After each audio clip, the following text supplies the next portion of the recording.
Você tem o DNA de Deus. Então, tome posse e viva as promessas. No livro de Joel, capítulo 2, versículos 28 e 29 diz: E depois disso, derramarei do meu espírito sobre todos os povos. Os seus filhos e as suas filhas profetizarão. Os velhos terão sonhos, os jovens terão visões. Até sobre os servos e as servas derramarei do meu espírito naqueles dias.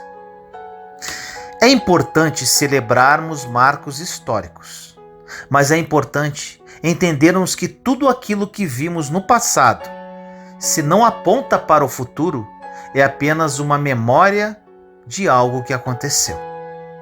Mas existem coisas novas que Deus ainda quer fazer.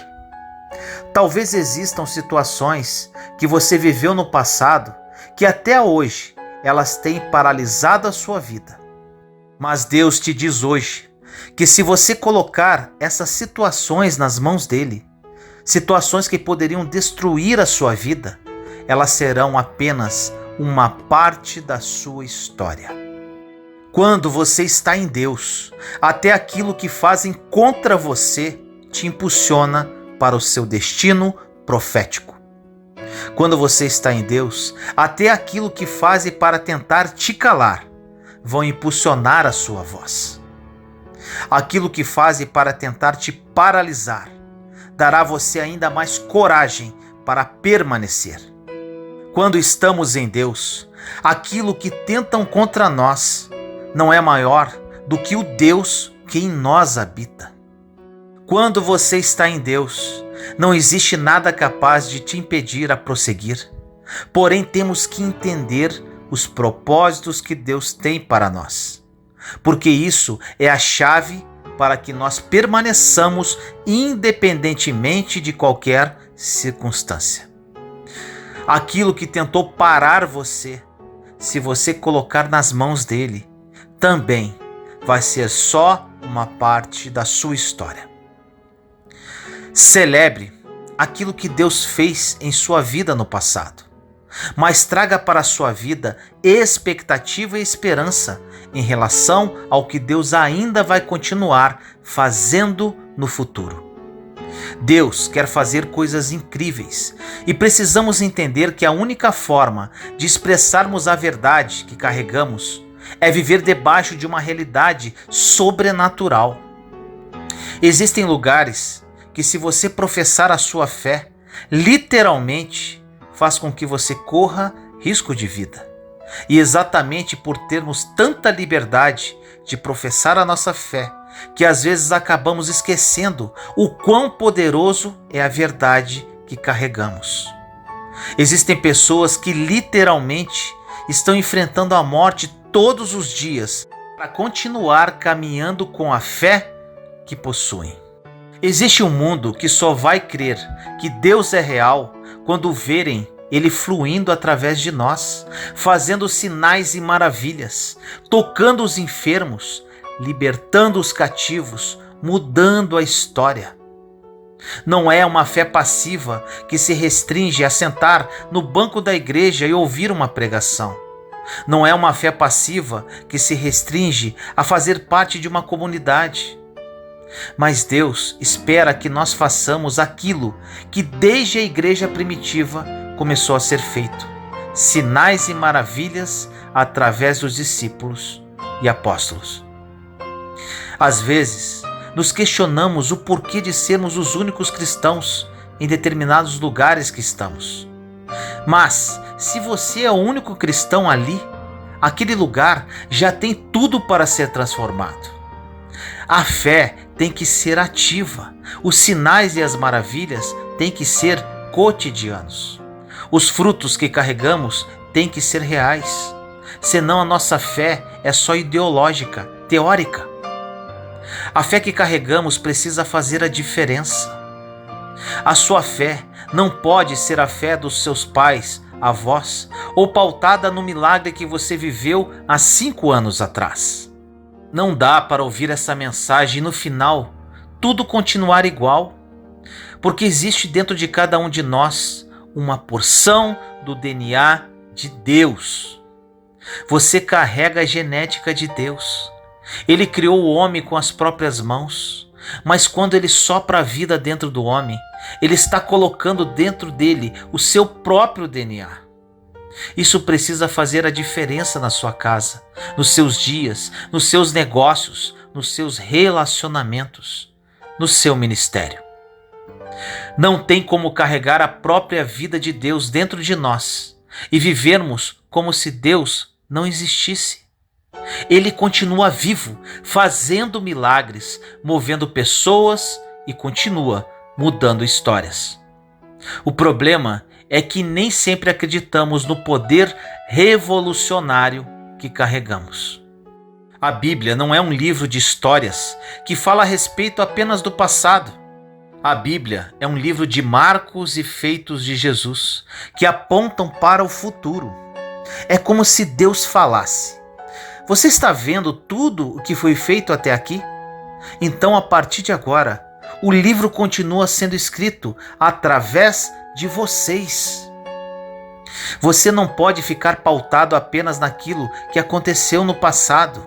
Você tem que viver coisas que a sua geração vai poder contar para as próximas gerações no futuro. Precisamos lembrar daquilo que Deus fez no passado, mas precisamos entender que isso é uma convocação para aquilo que Ele quer fazer no futuro. Muitas vezes, o que nos faz igreja é justamente aquilo que muitas vezes não estamos acessando, como viver por fé, crer em milagres, tocar em enfermos e eles serem curados, tocar os cativos e eles serem libertos, entender os fundamentos de fé que temos. Então, o ponto central é que estamos o tempo inteiro tentando entender como obedecer a Deus. Mas é impossível obedecer se não sabe nem o que Ele está pedindo, ou não sabendo o que Ele quer de você. Há estudos de que entre 10 pessoas que entram na universidade, 1 vira ateu, 2 continuam firmes e 7 são abalados significativamente na sua relação com Deus. Mas presta atenção nisso. Entrar na faculdade não afeta a sua fé, só revela o quão superficial ela é. Porque alguém que na sua primeira aula de antropologia, sociologia, filosofia começa a questionar a sua base de fé, é porque nunca teve uma fé por si só, mas carregava a fé de alguém. Por exemplo, se a forma como enxergamos o inferno pode ter sido construído por alguém, quem garante que a forma como enxergamos Deus está ligado a Ele, como Ele realmente é? É por isso que muitas pessoas são inconstantes na fé, porque não tiveram uma revelação pessoal de quem Deus é, mas é pautada em uma ideia de talvez como Deus deva ser. É por isso que nos agarramos em algumas crises acreditando que Deus está tratando o nosso caráter, quando na verdade nunca foi isso. É por isso que às vezes somos inconstantes, porque não tivemos ainda uma revelação pessoal de quem Deus é e queremos mover o sobrenatural, romper, viver milagres. Mas entenda que a única forma de você entender quem você é antes entender quem Deus é. O ponto central da maior crise dessa geração é a crise da identidade. É a falta de revelação de quem Deus é. Pois quando eu entendo quem Deus é, uma crise no meu relacionamento não gera em mim depressão. Quando eu entendo quem Deus é, uma falta de porta de emprego não gera em mim dúvidas a respeito de como vai ser amanhã. Quando eu sei quem Deus é, um diagnóstico médico não me deixa em dúvida com relação à ação de Deus.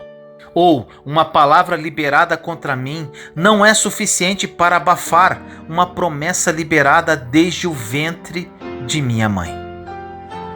Quando eu sei quem Deus é, o que os críticos falam ao meu respeito não é capaz de roubar do meu coração as sementes do que o meu Criador já disse ao meu respeito, porque eu sei quem Ele é.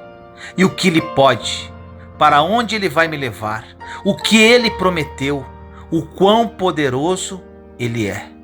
E assim eu não fico em crise nas circunstâncias. Talvez a raiz da nossa inconstância de fé seja justamente a superficialidade na nossa relação com Deus. Uma pessoa que sabe os propósitos que tem não se diminui para conquistar alguém. Se você precisa se diminuir para chamar a atenção de alguém, esse alguém não é para você. Temos que ter identidade e autoridade. Uma pessoa que sabe quem é não se rebaixa pelas circunstâncias que enfrenta, independente do status, lugar. O que você carrega é precioso. É a única verdade capaz de mudar a história de uma nação, capaz de impactar uma geração. Entenda quem você é e caminhe debaixo dessa revelação. Existem milhares de pessoas melhores que você, mas é a graça que você tem que te dá acesso a tudo que você vai viver. Nunca se esqueça, você tem o DNA de Deus. Ore comigo assim: Senhor amado, nos colocamos em Sua santa presença neste momento, eu, meus irmãos e irmãs em Cristo Jesus.